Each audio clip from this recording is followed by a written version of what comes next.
my name's Mica, and I'm going to be talking about my identity despite everything. So for about 10 years of my life, I experienced daily physical and emotional abuse from a very significant person in my life. There was no safe place I could call home, and no one I could rely on. On top of this, I was constantly bullied at school, which made it worse, but that soon changed when I started a new school life here at Lincoln. I was able to create healthy friendships, which acted as an escape from my situation, but they didn't make my reality any different. In 8th grade, I was diagnosed with depression and later with anxiety. This part of my life has become very hard for me to describe. It was a constant battle between myself and external factors that caused more damage than I could have ever imagined. But finally, in late 2014, I left my abusive situation. In her article, What No One Tells You About Trauma, Claire Biggs said, "You become someone who has a before and after. You become someone who has been unmistakably altered." It's the interesting thing about abuse. You seem to completely lose your perception of who you are after finally leaving the abuser. Because of my abuse, I wasn't able to create an identity of my own. I'd never been able to grow and become the person I truly wanted to be. But now, I had been presented with this opportunity to build a new future. Tonight, I stand here and tell my story in hopes that I will be able to give some guidance to anyone who may be dealing with something similar. In order to regain my identity and restart my life, I followed a set of steps. Step 1, distance yourself from toxic relationships. Remember that your mental health and emotional well-being are the most important parts at this stage of the healing process.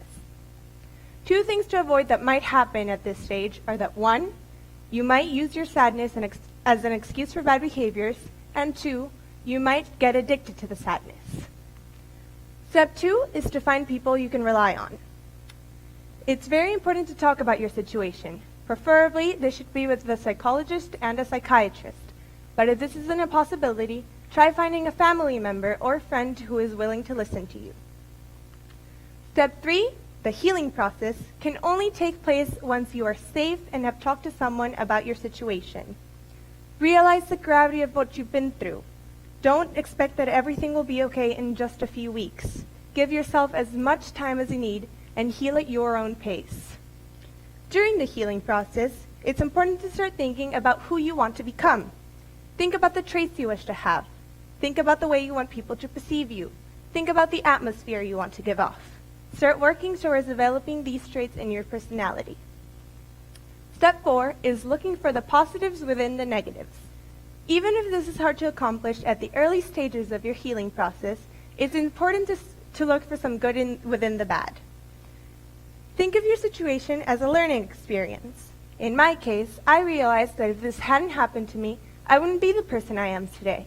I wouldn't have the same interests or passions, and I definitely wouldn't be able to stand here today and make a change in people's lives. The 5th step is to forgive without forgetting. If the person who created your trauma is seeking change and help, and you feel comfortable doing so, forgive them. But never forget what they have done to you. Do not fall victim to them or anyone else ever again, and don't downplay what has happened. The 6th and final step is to remember that you are allowed to move forward. Your situation might have an effect on who you are today, but it doesn't define you. Bad memories and thoughts will flood your mind from time to time, but you don't need to dwell on the past forever. The opportunity for change is always around the corner. Today, I'm still recovering and going through the healing process, but the changes in my life have been very noticeable. For the first time, I am able to live a happy life and have an identity of my own. Every day, I live by the quote, "Always be kinder than you feel." This situation has also helped me find confidence, self-love, and acceptance. My life is definitely not perfect, but every new day comes with the opportunity for growth and change, and therefore, I am no longer afraid of living. Thank you.